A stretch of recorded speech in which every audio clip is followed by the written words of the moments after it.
What's up, Internet? Roy Powers here with IGN News, and Danny Boyle has been talking about 28 Months Later, the proposed horror sequel that screenwriter Alex Garland first told us about back in January.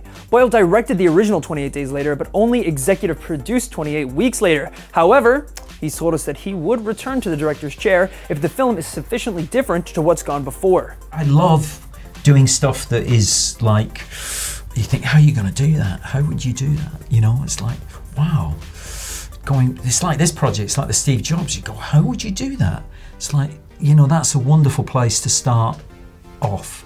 The worst place is when you know how to do it, or you think you do, because actually you don't, and the audience spot that quite quickly. They're weird, and rightfully so, they're righteous judges of us. They go, oh, he's done that before, that's crap. You know, and so you kind of like, I've learnt that, and you go, so if it's something that I felt that about, then I would have no hesitation, no. Now, as for Garland's idea for the film's story, Boyle isn't giving anything away, but calls it lovely, twice.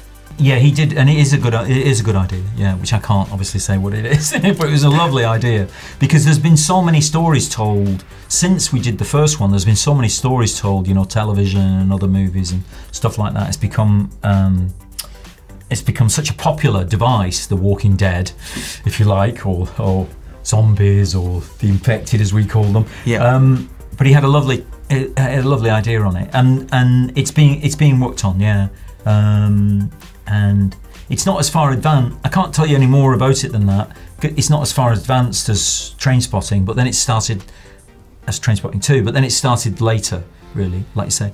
10 months seems a long time to you guys, but in terms of the gestation of things, that's not an enormous amount of time. I wouldn't be over concerned yet that it's not going to arrive. Boyle's latest film, Steve Jobs, is currently in cinemas right now, so make sure to check it out, and for all the latest film news, stick with us right here at IGN.